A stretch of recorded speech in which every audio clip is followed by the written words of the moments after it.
What's up, everybody? Fucking finally, it's Friday. Anyway, this episode was funny as shit, certain parts. When Blair said she don't care if Skye name was Lady Gaga, that shit had me on the floor. I was like, wow, way to keep up with the times, Blair. Um, my thing about this Lorenzo Tomas situation, Blair is going into this relationship with Tomas or Lorenzo, whatever, the same way she went into the relationship with Eli Clark. Everybody warned Blair Eli was a killer. She didn't want to listen. Now everybody's warning her Tomas is Lorenzo Alcazar. She don't want to listen to that either. I'm like, Blair never learns. I thought that she learned from the past mistake that she made when she married Eli, that he was a killer. She didn't want to believe it. Now everybody's telling her about Lorenzo and she don't want to believe it either. My thing about it is, why the hell does Carly, of all people, still have a picture of her and Lorenzo? Her and Lorenzo been divorced for 7 years. What the fuck she keep that for? And everybody keeps saying that Lorenzo declared his love to Carly, but their marriage only lasted a month, pretty much. And they've been divorced for like 7 years, so I doubt that it was real love. And how long has she had that fucking picture? Because I mean, when she was married to Jax, what did she do? Keep the damn thing in the attic or something? Carly, like, the facial expression she was making during this whole thing was just funny. She barely really even spoke. Um, but I know what everybody thinking that it's impossible for Tomas to be Lorenzo because of the timeline, and they think that the timing don't fit. Here's the thing. Lorenzo came to Port Charles in 2003. Taya Delgado was not in Landview in 2003. She was in Tahiti, married to Ross Rayburn. So there's a possibility that before Lorenzo came to Port Charles as Lorenzo, he could have spoken to Taya when she was in Tahiti, because she said it's been years since she actually saw him. So the whole time he was in Tahiti, the whole time Lorenzo was in Port Charles, he was in Port Charles from 2003 to 2007. So those are the years that are unaccounted for when Taya didn't see him. Jason shot Lorenzo in 2007 and threw him in the harbor. There was never a body recovered. Then in 2003, Blair went to Paris and found Tomas Delgado, the guy who painted her portrait for Eli Clark. So Eli knew Lorenzo Alcazar, but I'm guessing he didn't know Lorenzo was Lorenzo. Maybe not. So the whole time, Lorenzo he had to be in Paris the whole time. Even Carly said Lorenzo had connections in deep pockets. He had money. And he had connections to fake his own death. So it's possible after he got shot and fell into the harbor, he washed up on shore, got fixed up, and he's been in Paris ever since then. And that's when he came to Landview and saw Taya.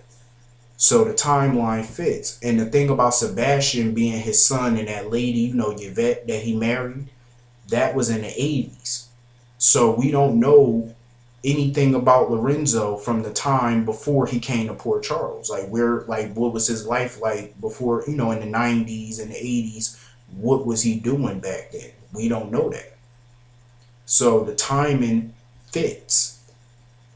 He was only in Port Charles from 03 to 07. So we don't know what happened to Lorenzo before and after Port Charles. So it makes perfect sense. My guess is he was in Paris from 2008 till 2011 when Blair found him and he went to Landview to see Taya. So him working for Irene Manning had to be before he came to Port Charles in 2003. Had to be. The timeline fits. So Tomas has to be Lorenzo Alcazar unless the writers are changing the past. Unless they're changing the past. They're rewriting history. So there's no way possible that Lorenzo is not Tomas. I'm guessing his biological name is Tomas, of course, because he's Taya's brother. So his alias is Lorenzo. It makes perfect sense. You got to look at the timeline the way I'm looking at it. Skye is definitely going a 2 for 2 at this point. First, she had a fight with Carly on the same day, and now you're wrestling around with Blair on the same day.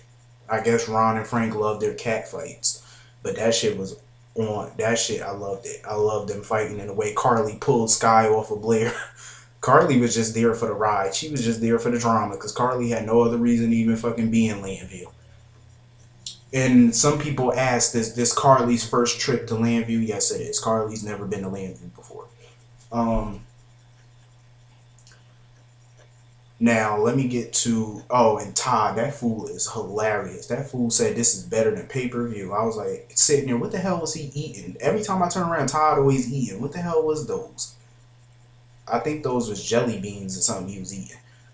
That fool is always eating. I'm like, this man has such a crazy appetite. Like, it don't make no sense. But the Alexis and Shawn scenes was funny as shit. Hypocritical in a way, because I didn't understand that whole argument. I understood it, but as far as Alexis's point of view, it's hypocritical. And she threw a lame excuse. Like, seriously. You're yelling, you're mad at Shawn for trying to work for Sonny or about to work for Sonny, but yet you work for Sonny. And then she came with some lame excuse that Sonny, everybody deserves a good defense. How much lame can you get for that? You haven't worked for Sonny in years. You just started back working for Sonny because of that favor he did pulling strings, getting Christina into Yale. So, of course, he blackmailed you into working more. But now that is over, you don't have to work for him no more. So you're putting yourself in danger as being his attorney, but yet you want to get mad at Shawn for working with Sonny or working for him. But deep down, I don't really want Shawn working for Sonny because Jason was just gone. Like, literally. It hasn't even, like, it's just been a month. He's been gone, and already you're looking for his replacement? Are you serious, Sonny? He just wants somebody to clean up his mess the way Jason used to clean up his mess. That's what he wants. Because Sonny don't want to take care of business by himself like he used to do before Jason came to work for him. How about you handle your own things? Like, you know, just prove to people that you don't need somebody doing your dirty work when you used to do it for yourself and you were good at it. I just don't want Shawn working for Sonny because he thinks that nothing bad is going to happen to him, but I'm telling you, something bad is going to happen to you by working for Sonny Corinthos, just as Jason. You don't get to have your own personal life. You're always on call 24/7 to clean up his mess. Why would Shawn want to deal with something like that? Especially Sonny. Sonny don't listen to people. He barely listened to Jason. Every time Jason tried to tell him something that wasn't good business, he did it anyway. I'm like, Sonny is just too hard-headed of a person to work for. I swear, I would just pluck my eyeballs out trying to work for him. He doesn't listen to none of his attorneys. How many times through all his trials, Diane and Alexis tell him to do this, not do that, and he does it anyway. He's hard-headed.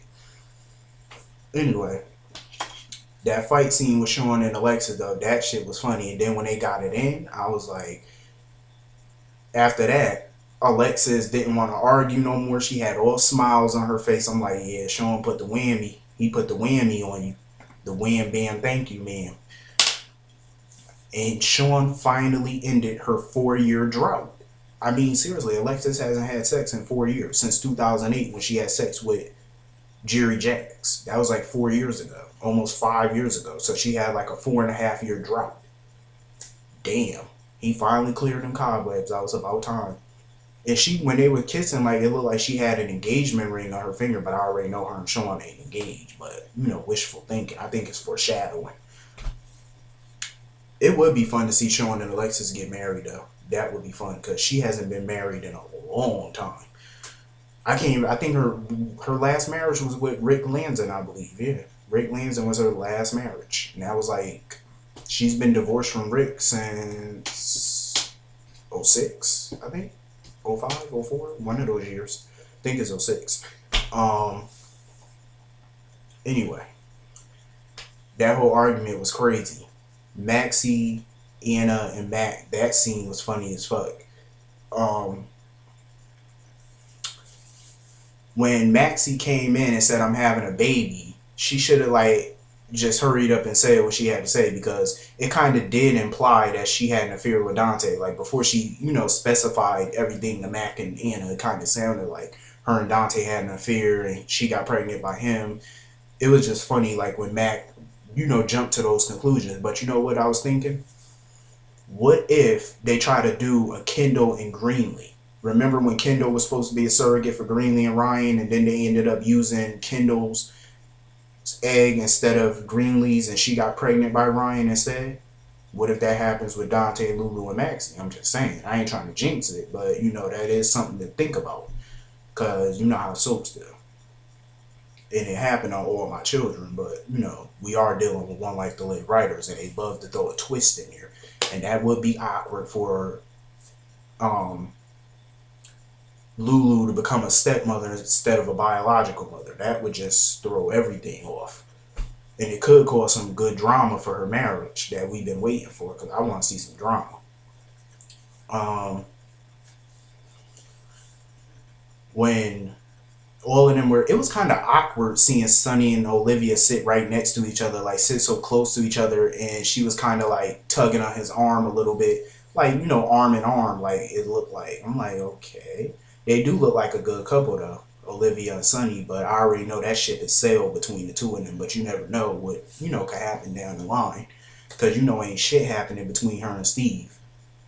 They've been together for a year, and she finally admitted that he's the man that she loved. After a year and a half, almost 2 years of dating, you finally admit that? Seriously? Anyway. It was kind of funny, though, watching Sonny, like, when he was saying Maxie Jones, and you know how he feel about Maxie. He feels like Maxie is just the earhead. That's how he feel, like she mad dim-witted.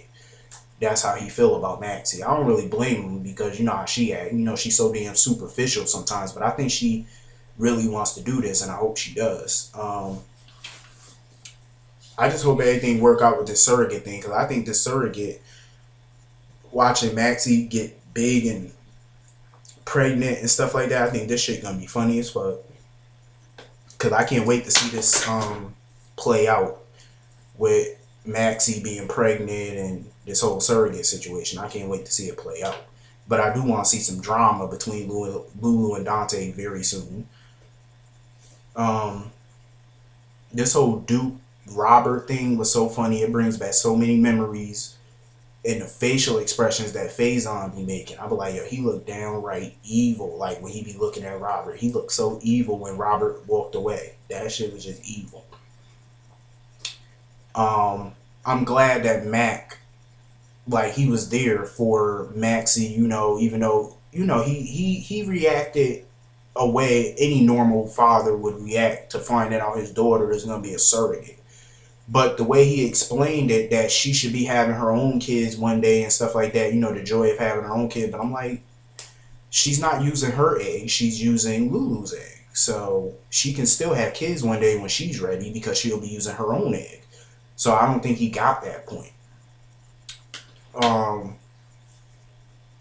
But Mac is a very supportive father, but I can understand his reaction, like, because that is huge. Becoming a surrogate for somebody, that's something that you just can't take lightly.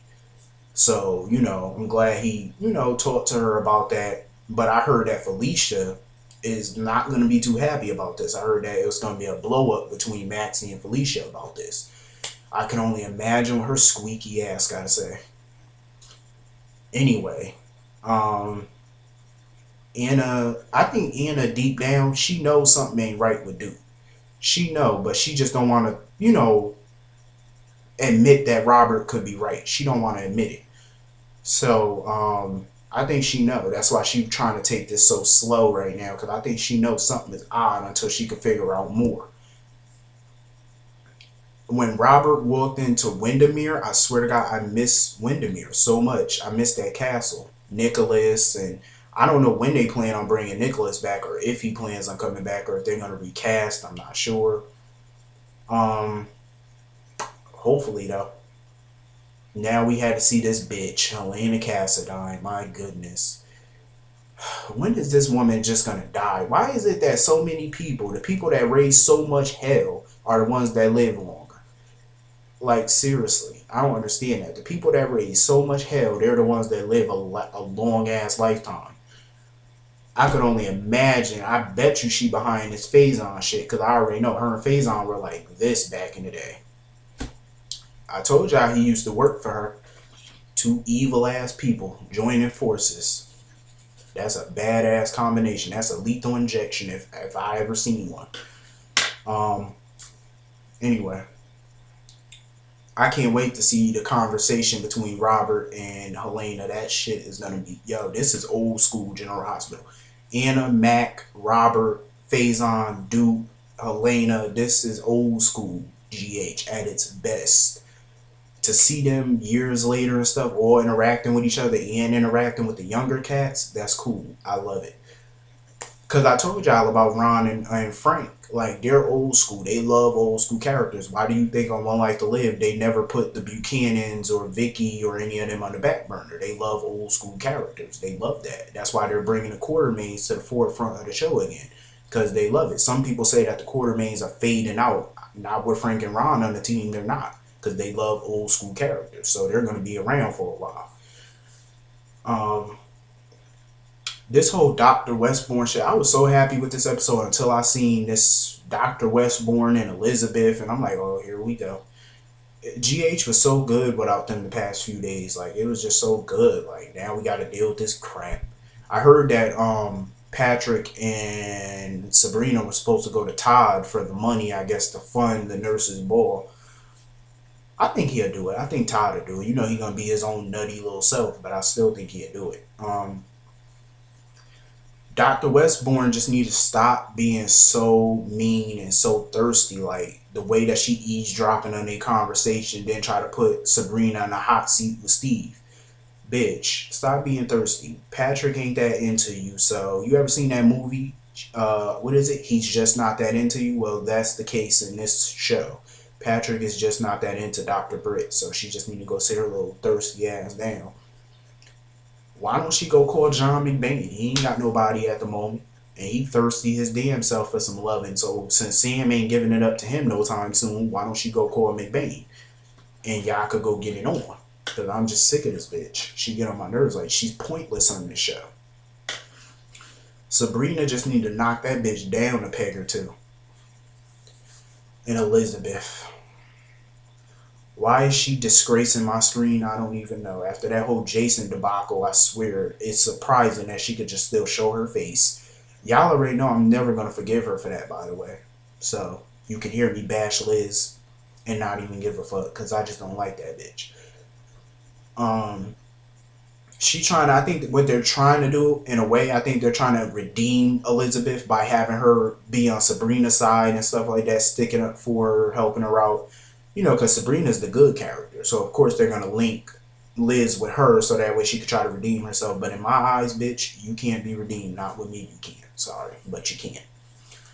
Nope. Because you wasted, by you playing so many games, Jason wasted so much time apart from Sam because of your games and your lies. And he wasted time away from his son because of your games and your lies. So, as soon as they get back together, now Jason gone. And that's because of you. So I blame you most. I blame that bitch for that. Because Liz get on my nerves. Had she would have not played them games, Sam and Jason would have been back together. They would have had plenty more time. And Jason would have been found out about Danny being his son. Because of this dumb bitch. But anyway. Skye, I swear her and Todd are crazy. Todd is so rude.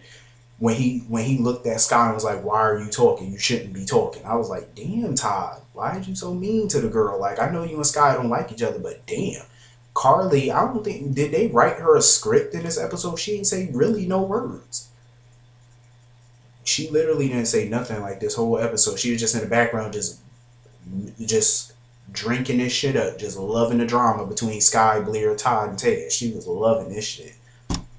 Because she don't really know the history, you know, with all of them characters, you know, because they all from Landview, so she don't really know all the history. I think that's why she just being quiet, which was good. She just didn't have no speaking parts. But anyway, when Skye snatched the phone out of Blair's hand to talk to Lorenzo, I don't care what nobody say. He's Lorenzo. Anyway, I hope everybody have a great weekend. I see y'all on Monday. Monday gonna be a great episode. Anyway, I don't care. Tomas is Lorenzo. There's no way around this shit. He's Lorenzo. Just because he got shot and thrown in the harbor, that don't mean nothing. Recently, Jason got shot and thrown in the harbor, and I'm willing to guarantee he's still alive. So anyway, I'll see y'all Monday. Have a great weekend.